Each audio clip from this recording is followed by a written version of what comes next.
Death note 2017 में बनी एक हॉरर थ्रिलर मूवी है।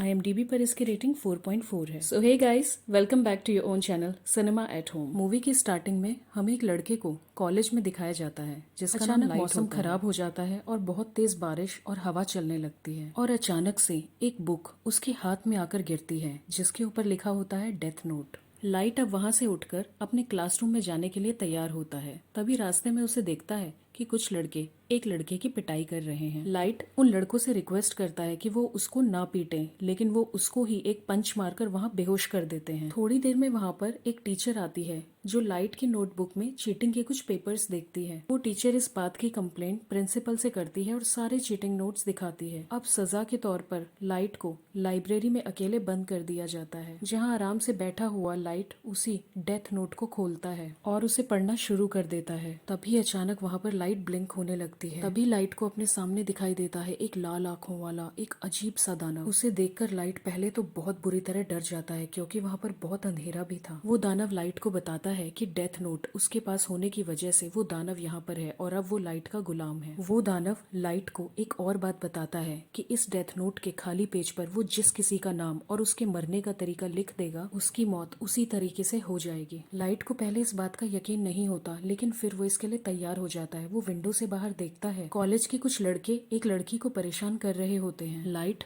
उन लड़कों में से एक लड़के का नाम उस डेथ नोट पर लिख देता है और साथ ही साथ ये भी लिखता है कि सर कटने से उसकी मौत हो जाएगी। और तभी बाहर वो विंडो से देखता है और ऐसा ही हो जाता है। लाइट अब बहुत ही ज्यादा डर जाता है और वो इस बुक की असलियत को समझ जाता है। लाइट अब इस बुक को अपने घर लेकर जाता है और अपनी बेस्ट फ्रेंड मिया को इसके बारे में बताता है। मिया पहले तो उसका यकीन नहीं करती, तब वो उसे टीवी पे एक क्रिमिनल के बारे में बताता है जिसे पुलिस अरेस्ट करके लेकर जा रही होती है। तभी वो उस डेथ नोट में उस किलर का नाम और उसके मरने का तरीका लिख देता है। और ये क्या, वो टीवी पर देखते हैं कि उसी तरीके से उस किलर की मौत हो गई है, यानी एक गाड़ी उसे हिट कर जाती है। अब मिया और लाइट दोनों ही मिलकर दुनिया में जितने भी मोस्ट वांटेड किलर होते हैं उनको इसी तरह से मारना शुरू कर देते हैं। डेथ नोट बुक के अकॉर्डिंग एक और रूल होता है कि जिसको भी ये मारना चाहे उसका दिमाग अपने कंट्रोल में कर सकते हैं। ऐसे में लाइट और मिया जिस भी मोस्ट वांटेड किलर को मारते हैं, मारने से पहले वो उससे कीरा लिखवा देते हैं। धीरे धीरे वर्ल्ड वाइड ये फैल जाता है कि कीरा नाम का कोई एक सीरियल किलर है जो मोस्ट वांटेड क्रिमिनल को खत्म करता है। अब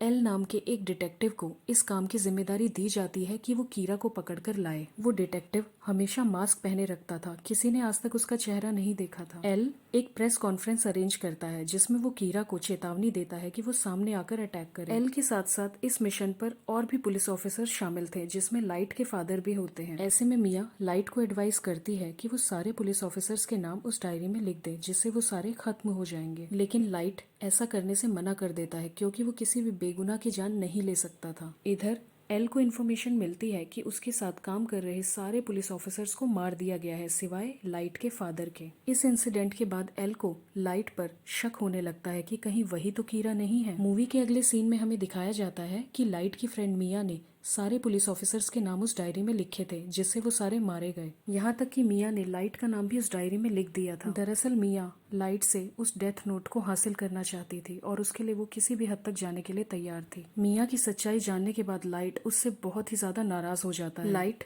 मिया से कहता है कि अगर वो लाइट पर ट्रस्ट करती है तो ये डायरी वो उससे नहीं लेगी, जबकि मिया वो डायरी छीन लेती है। डेथ नोट के एक रूल के हिसाब से अगर आपने मारने वाले का नाम पेज पर लिखा है और उस पेज को जला दिया जाए तो वो बच जाएगा और ऐसा एक ही बार हो सकता है। डेथ नोट के इस रूल के हिसाब से लाइट ने उस पेज को ऑलरेडी जलाने के लिए लिख दिया था जिसमें मिया ने उसका नाम लिखा था। यही कारण था कि मिया तो मर जाती है लेकिन लाइट हॉस्पिटलाइज हो जाता है, यानी वो सही सलामत है। और उन दोनों के इस एक्सीडेंट के दौरान वो डायरी भी पानी में गिर जाती है। उधर एल भी किसी तरह का कोई सबूत न मिलने की वजह से लाइट को अरेस्ट नहीं कर पाता। और इसी के साथ ये मूवी यही खत्म हो जाती है। तो मिलती हूँ अब आपसे अगली वीडियो में, तब तक के लिए बाय बाय।